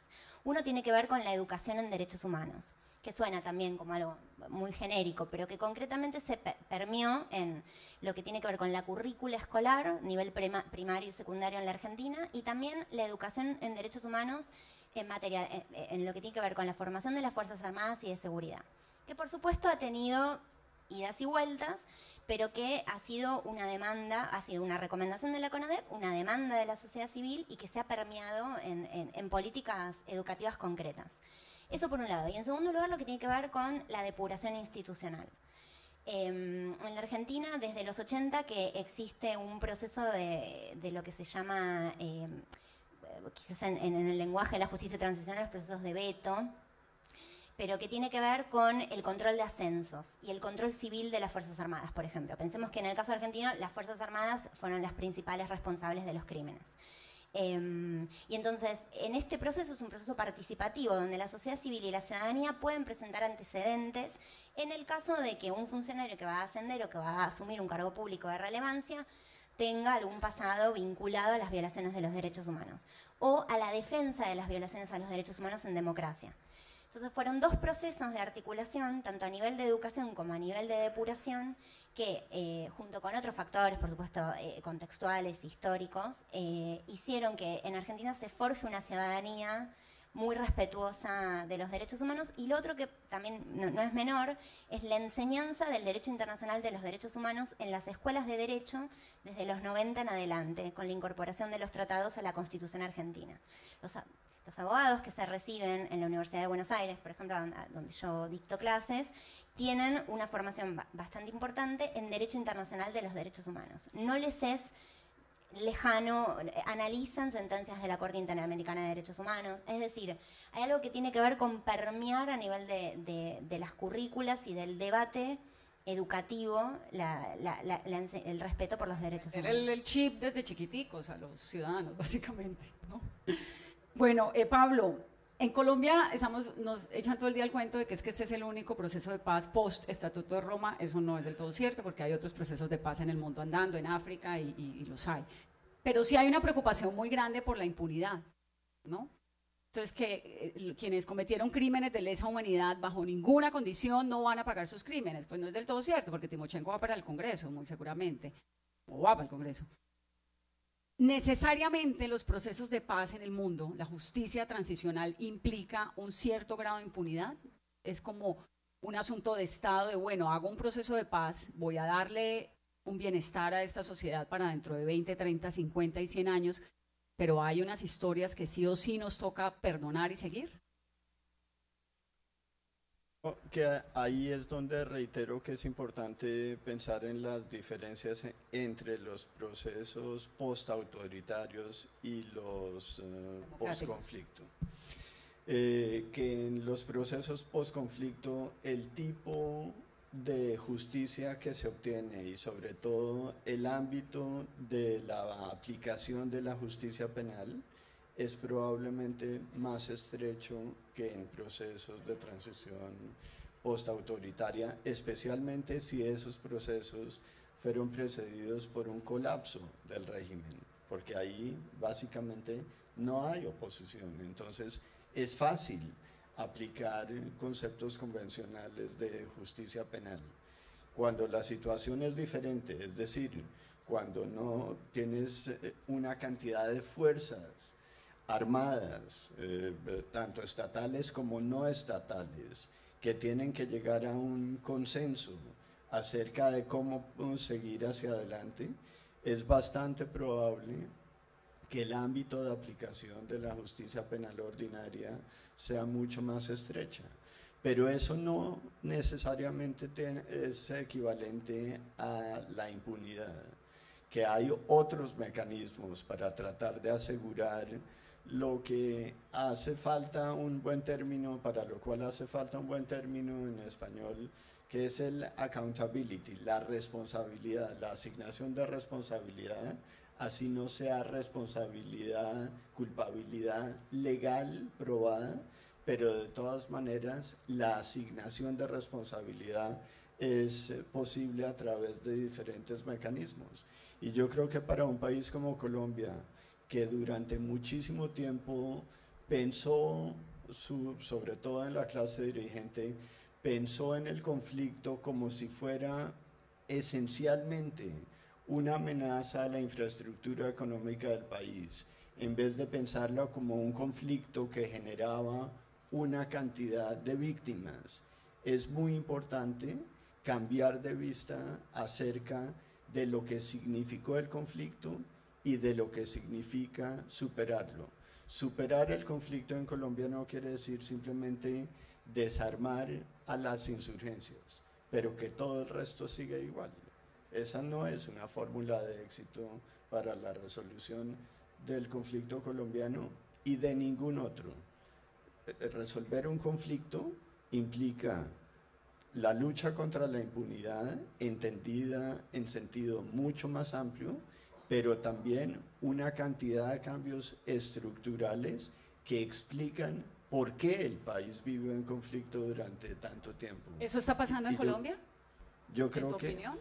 la mayor parte del discurso sobre el proceso de justicia transicional en Colombia se ha centrado en temas bastante relacionados con la justicia penal, con la judicialización de casos. A pesar de que, como dije antes en mi primera intervención, parte del logro de Colombia consiste en haber llegado a un acuerdo integral que incluía los 4 pilares de la justicia transicional: la verdad, la justicia, la reparación y las garantías de no repetición. La mayor parte, abrumadoramente, de las conversaciones tienen que ver con la judicialización de casos. Y en mi concepto, uno de los grandes retos que el país enfrenta es cómo no perder la concepción original de un acuerdo que incluía, es cierto, la lucha contra la impunidad, pero que incluía también muchos otros elementos. Y cómo no perder de vista de esto, cómo lograr un cambio de mentalidad, sobre todo dentro de las clases que fueron menos afectadas por el conflicto. Para mí no resulta de ser absolutamente relevante que en las áreas más afectadas por el conflicto, la población votó en favor del acuerdo.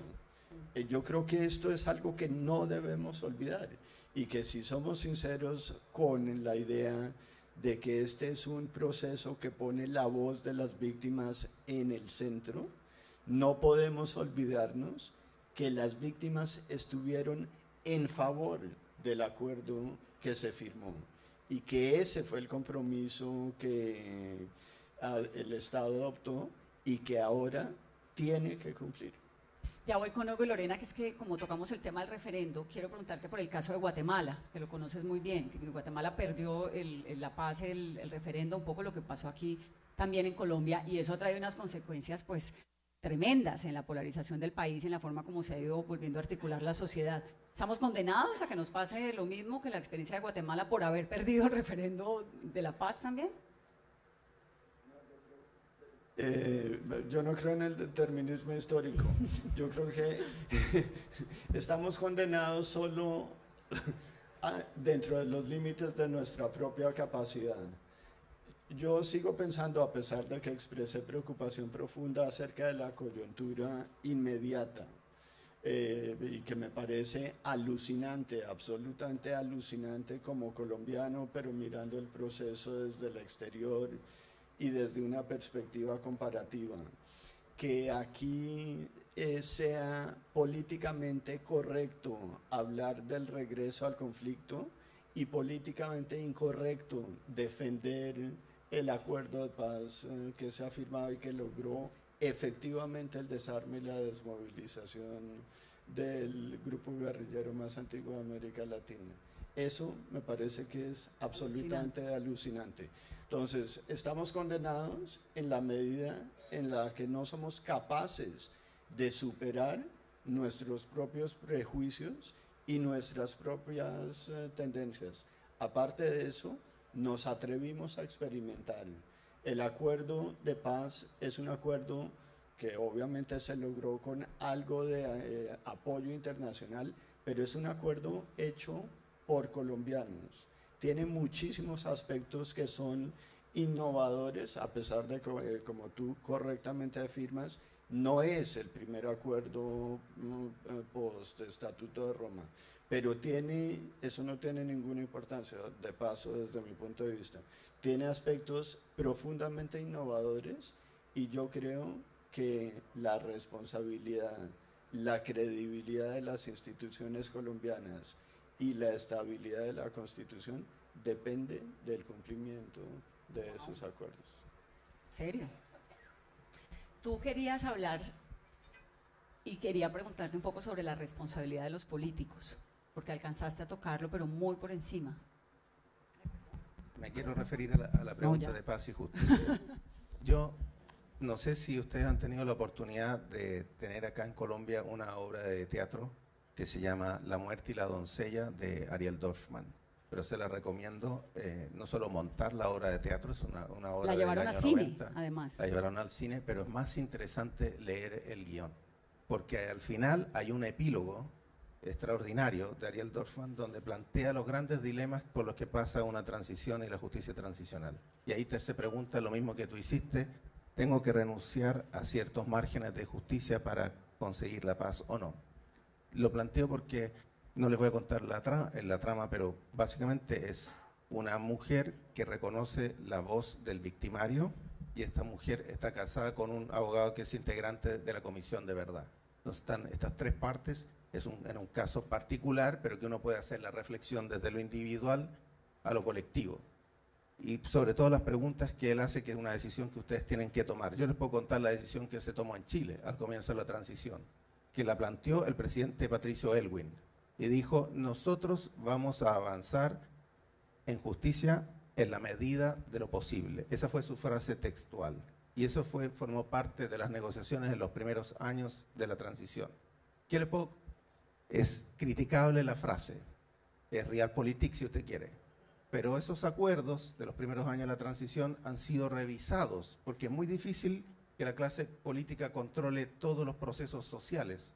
Entonces, de la experiencia chilena, de esa transición tan extensa, hemos ido revisando los propios autolimitaciones y censuras que nos pusimos en los primeros años de la transición, y hemos ampliado el cerco de lo que consideramos que era posible. O sea, no hay dogmas en un proceso de justicia transicional. Es todo revisable. La transición, usted está pisando arenas movedizas, donde tiene resabios del pasado, pero está soñando un futuro. Entonces, se va moviendo. Yo le diría que de las lecciones de Chile está que la justicia transicional es dinámica, y nosotros lo hemos visto cuando medimos los indicadores. Tenemos momentos en que hemos tenido bajos niveles de justicia transicional, como fueron los primeros años hasta la detención de Pinochet en Londres, y después tenemos un despegue de una cascada de la justicia producto de la detención de Pinochet en Londres, y se acelera, y luego se va expandiendo. A su vez también se va retrotrayendo el proceso. Entonces es mucho más dinámico de lo que yo creo que ustedes están visualizando. Tú conoces también el caso de Sudáfrica muy bien. Ya voy, Lorena, que es para no perder la cuerda en la historia. De Klerk y Mandela pues tuvieron esta grandeza, ¿no? Como de Estado y archienemigos y lo que sea, pero de juntarse en unas elecciones y irse juntos, y lograron cierta reconstrucción y cierto suavecito, porque todavía hay unas grietas muy heridas en Sudáfrica, pero tuvieron la grandeza histórica del Estado, que es lo que uno le pide a los líderes. Desde afuera, ¿cómo se ven los líderes colombianos? Bueno, ese es un poco polémico, ¿no? Pero lo que sí te quiero decir es la importancia que tiene el liderazgo político en un proceso de justicia transicional, donde uno tiene que dejar fuera las vanidades y tratar de pensar qué es lo mejor para el país. Y eso tú lo ves muy fuerte en Sudáfrica, ¿no? Que nosotros, fue un aprendizaje recíproco, porque los sudafricanos fueron a Chile para conocer nuestra Comisión de Verdad, se dieron cuenta que había aspectos positivos, otros que no compartían, por lo tanto lo modificaron. Y después nosotros volvimos a ir a Sudáfrica para aprender cuando tuvimos la segunda comisión, que es la de tortura y prisión política. O sea, lo que te quiero decir en primera parte de la respuesta es que ha habido un tráfico de información bastante contundente entre Chile y Sudáfrica, y yo no sé si ustedes lo están haciendo, lo planteo, pero para nosotros nos ha servido mucho. ¿Okay? Ahora, respecto de las preguntas de cómo ve uno a los políticos.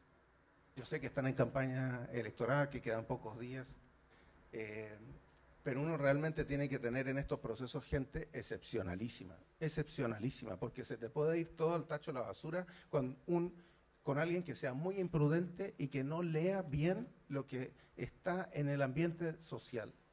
Eso es todo lo que te quiero decir, solo por diplomacia.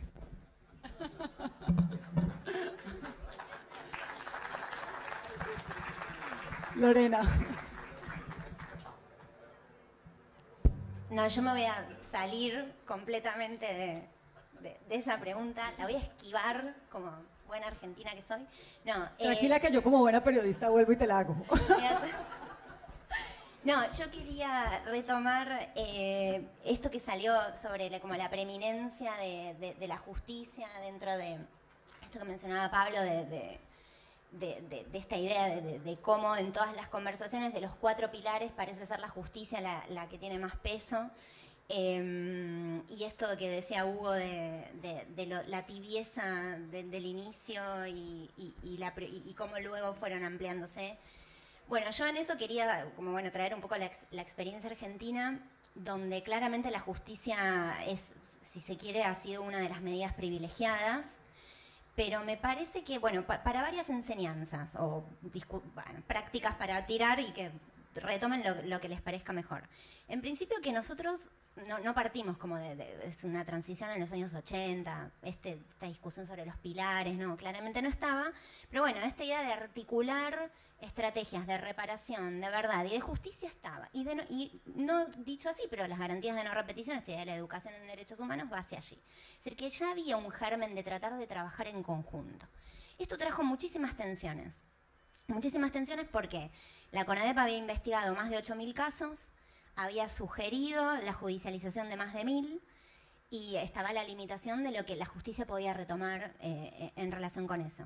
Particularmente la relación hecho-prueba, la disponibilidad de testimonios, la disponibilidad o no de archivos, de fuentes documentales. Digo, esto no es menor. Para probar un caso se necesita una articulación de prueba que no necesariamente un testimonio en una comisión de verdad puede dar.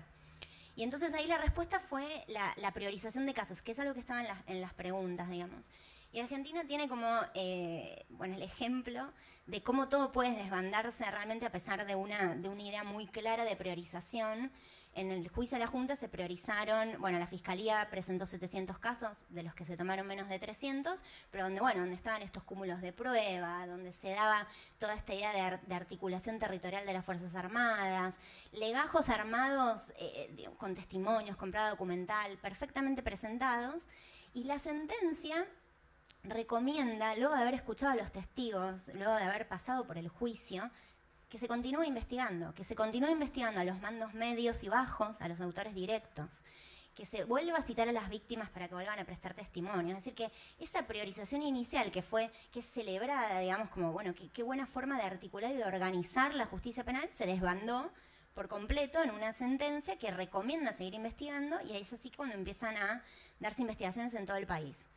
La reapertura de los casos en la Argentina tomó esos casos que en los 80 habían quedado truncos, pero luego fue una cuestión de dispersión absoluta donde cada víctima fue a denunciar. En Argentina hay un sentido de la justicia muy fuerte, de la fuerza de la ley, de que en una sentencia quede plasmado que el Estado fue responsable por estos delitos, una demanda de las víctimas que se pudo articular, se pudieron recepcionar las denuncias, pero hoy tenemos más de 600 causas abiertas, de las cuales solamente el 30% obtuvo sentencia, luego de 12 años seguidos de juicios. Recursos del Estado puestos a disposición de estos juicios.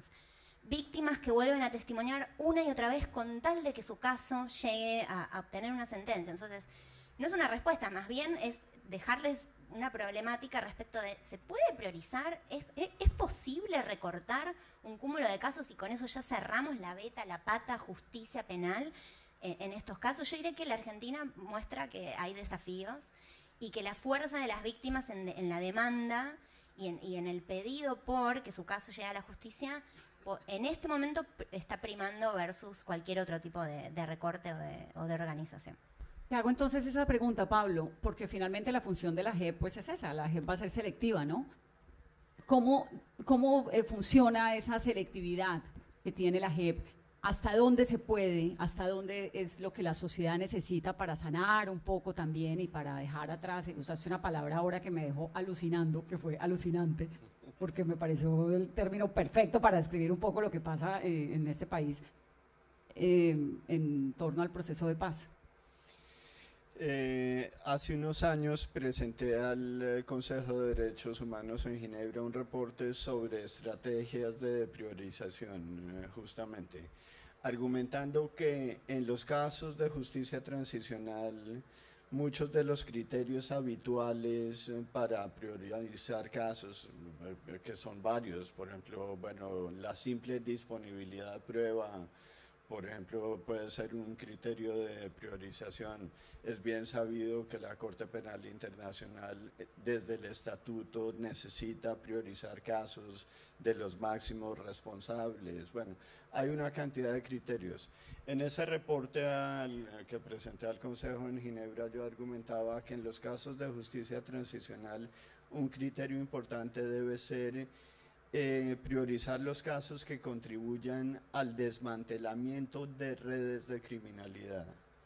Eso, por supuesto, requiere un estudio previo, un mapeo de los casos, requiere una mentalidad diferente a la habitual del fiscal o del juez de instrucción que está entrenado a tomar casos individualmente, y requiere esencialmente la identificación de patrones para poder desmantelar lo que en periodos de transición constituye la amenaza más inmediata, que es la reconstitución de redes de criminalidad. Entonces, una respuesta general, no solo para la JEP, sino para países en transición, idealmente, ese debería ser uno de los criterios, pero como Lorena lo dice muy bien, una cosa es la teoría, otra cosa es la práctica, pero yo sigo insistiendo en que ese debería ser un criterio importante, que para una transición exitosa, lo importante no es tanto la suerte que un sistema judicial imponga a individuos aislados. Lo que es absolutamente fundamental es el desmantelamiento de organizaciones que son las que hacen posible la violación sistemática de los derechos. Y en segundo lugar, la pregunta es, ¿cuál es la manera más efectiva de afirmar la norma? La norma de que hay algunos comportamientos que son totalmente inaceptables, y yo creo que eso se logra de forma mucho más efectiva a través de la priorización de casos que desmantelan organizaciones criminales, que con las condenas, no importa qué tan severas sean, a individuos por crímenes individuales y separados.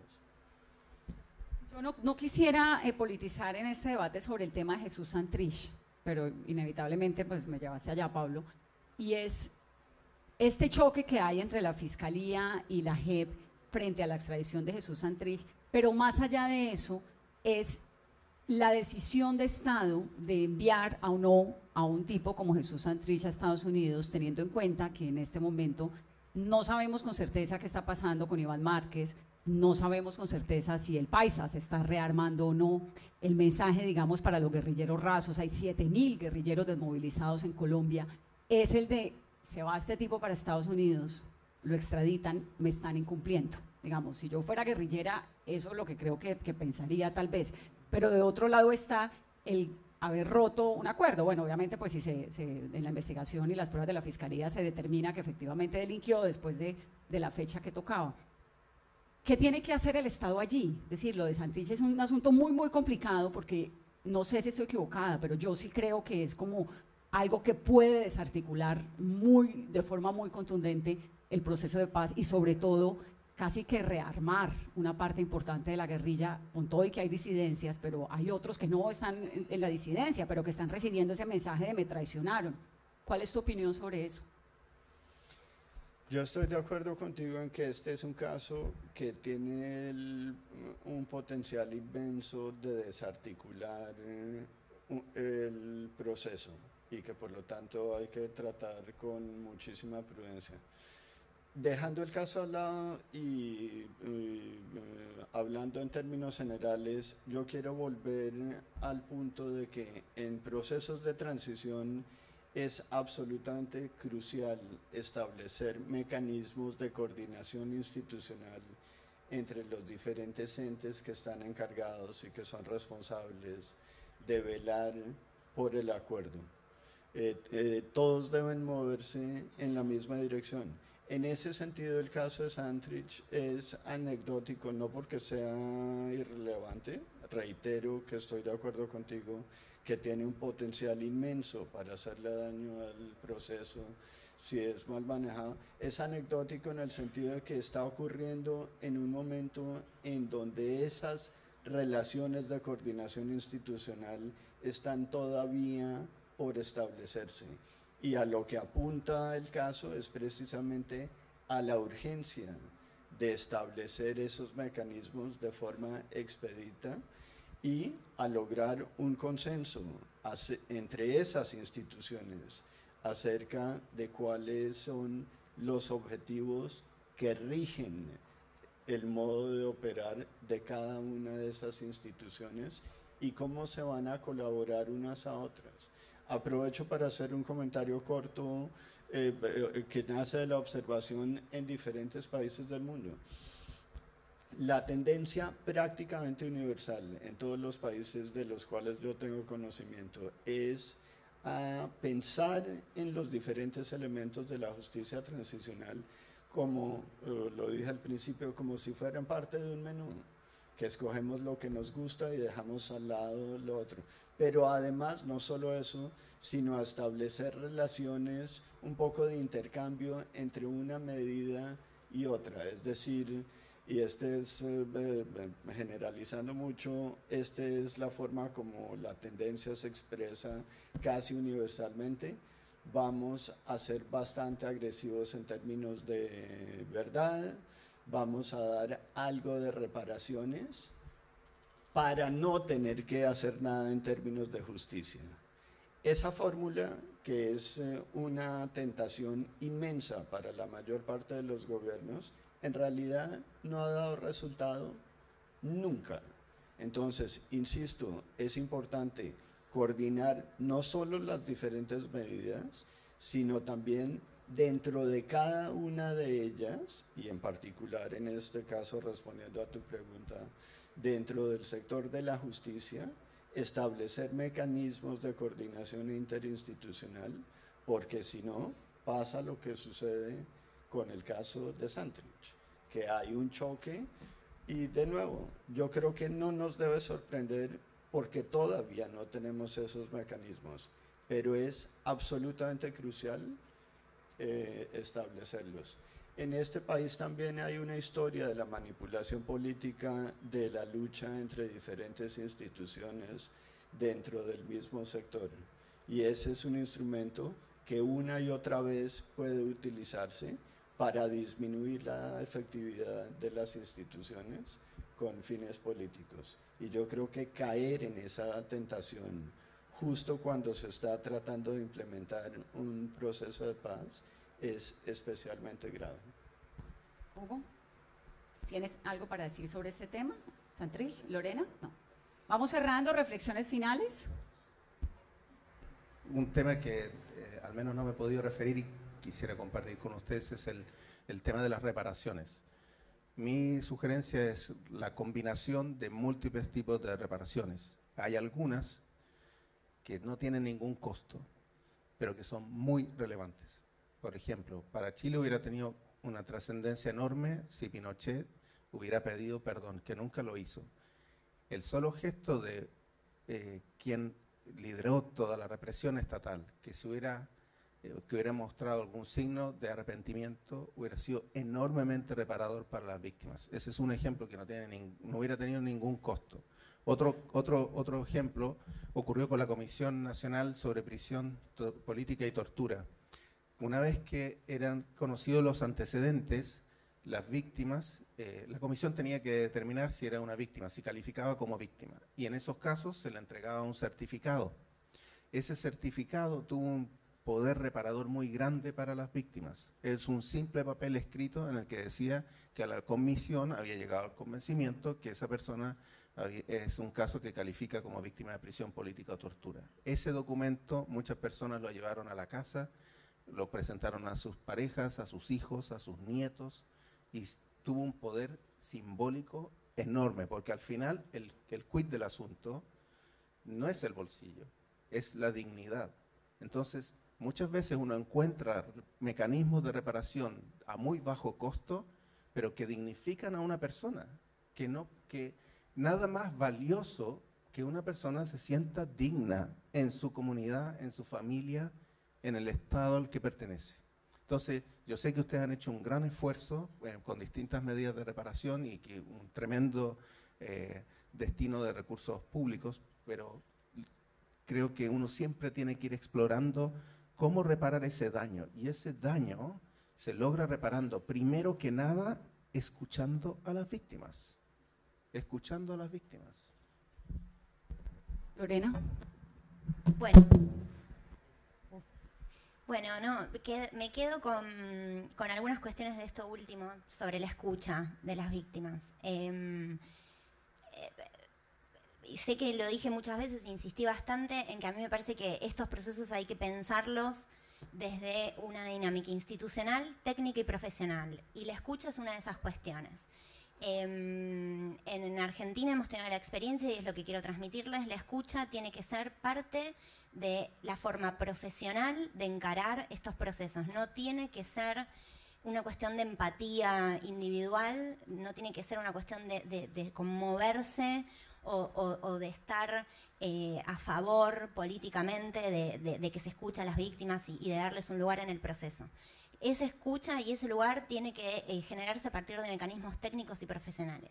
Esto no es menor, porque no cualquiera puede escuchar testimonios como los que existen de los padecimientos que han vivido estas personas como en el conflicto colombiano como en el resto de los países de América Latina. No cualquiera puede estar horas escuchando ese tipo de cosas, porque no cualquiera está preparado técnicamente y profesionalmente para hacerlo, insisto. No es una cuestión de empatía individual, por más que si se la tiene, mejor para poder dar mayores respuestas. Entonces yo creo que además de las cuestiones políticas o de contexto o cómo la campaña presidencial puede incidir o no en el futuro de este proceso, las decisiones que hay que tomar hoy son decisiones profesionales, de armar equipos que puedan coordinar, de armar equipos que puedan trabajar interdisciplinariamente, que los abogados de la Fiscalía puedan coordinar con los archivistas del Archivo General, que puedan coordinar con los historiadores y los antropólogos en el terreno, que puedan coordinar con los especialistas psicólogos, trabajadores sociales en las entrevistas con las víctimas, salir un poco de esto de los mecanismos estancos donde en la justicia se trabaja de una manera, en la agencia de reparación de otra y en la comisión de verdad de otra. Si algo puede dejar la experiencia argentina es de donde hubo articulación institucional a nivel de los profesionales de los equipos, todo avanzó y funcionó mucho mejor y se sortearon algunos obstáculos que son más bien escollos de la dinámica cotidiana que estas cosas lo resuelven. Así que bueno, a disposición también para eventualmente también compartir con ustedes experiencias más concretas de trabajo con las víctimas y con los casos. Y felicitaciones por lo que están haciendo. Por el intento. Es maravilloso. Gracias. Pablo. No, creo que es importante insistir en este último punto que Lorena hizo y quiero terminar en una nota positiva. Hemos hablado de una cantidad de retos que el proceso enfrenta, cómo mantener la integralidad, cómo no olvidarse de que el único punto importante no es la justicia, ¿Cómo no olvidarse de que el proyecto de justicia transicional no es solo un proyecto tecnocrático, sino que debe involucrar también cambios a nivel cultural y cambios a nivel de disposiciones personales, como por ejemplo estimular la tolerancia dentro de los ciudadanos, cómo estimular la idea de ciudadanía, de sujeto de derecho, como algo que la gente presume como la realidad cotidiana y que las instituciones efectivamente defienden. Entonces, esa división sociológica entre proyecto institucional, proyecto cultural y proyecto individual, yo creo que la debemos recuperar. Pero el último punto que quiero hacer es, de cierta forma, estos son procesos que son ineludibles. La gente no olvida. En los países en donde han ocurrido crímenes masivos, violaciones masivas de derechos humanos, 60, 70 años después, se sigue pidiendo justicia. Entonces, de cierta forma, reconocer que es ineludible, que representa muchísimas ventajas abordar el proceso de forma abierta, de forma sincera, no de forma oportunista y politizante, sino de forma que aglutine y que apoye la formación de una mentalidad de ciudadanía. Yo creo que no solo es deseable, sino que es una obligación de los estados serios, de los estados que se consideran estados de derecho, pero que además es posible, que ha habido países que lo han logrado y que yo creo que con cierta voluntad, no solo por parte de los políticos, sino de todos los diferentes estamentos colombianos, incluyendo los periodistas, dicho sea de paso. Sobre todo los periodistas, ¿no? El país... Tenemos la obligación de contar y de hacer un poquito de reflexión todos los días. El país puede lograr algo que, entendámoslo, no es que vaya a convertir mágicamente al país en un paraíso, pero que puede ser el inicio de un proceso de transformación significativa que le dé vigencia generalizada a los derechos. Y ese es un proceso que es suficientemente importante. Y que se demora además. Exactamente. ¿Tú tenías?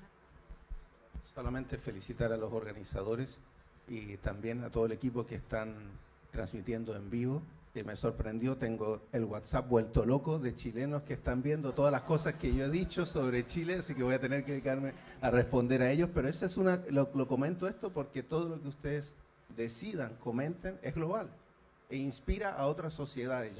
Este es un bello país y yo quiero que Colombia inspire a otros países que están en África, en Asia, tratando de resolver conflictos y encontrar la paz. Ustedes merecen la paz.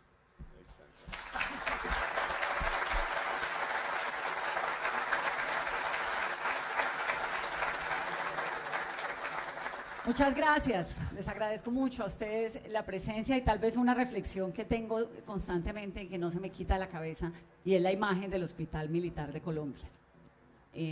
Yo conocí el Hospital Militar en un momento en el que llegaban centenares de heridos al día, pero muchísimos, era una cosa muy impresionante, esta gente herida, es decir, era una guerra allí en la mitad de Bogotá. Y hoy en día en el Hospital Militar no hay más de 10 heridos. Lo sé porque el viernes llamé a averiguar cuántos heridos hay, porque teníamos un debate de Caracol Televisión esa noche. Yo quería saber cuántos heridos había. No hay más de 10, y los que hay son de disidencias y de pronto ELN, y bueno, de las FARC no. Y yo sí creo que los que estamos aquí, de una u otra forma, pues tenemos el privilegio de que no estamos mandando los hijos nuestros a la guerra. Entonces, un poquito como de reflexión y de entender, me encanta lo que tú dices de la alucinación nacional y de entender que las cosas toman tiempo, que hay que calmarse un poco y pensar con grandeza, la grandeza de los políticos, en la construcción de un Estado donde realmente podamos vivir muchísimo mejor y sobre todo los hijos nuestros. Muchas gracias.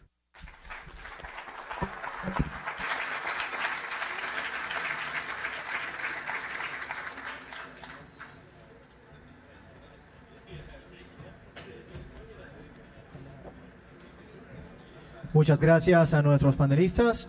Antes de iniciar con la agenda, antes de continuar, tenemos un anuncio para todos ustedes. Se ha extraviado uno de los equipos de transmisión, de transmisión simultánea. Por favor, hacerlo entrega en la mesa que tenemos afuera.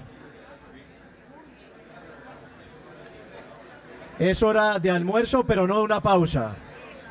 Para la siguiente conferencia, por favor, podemos tomar asiento un momento, por favor.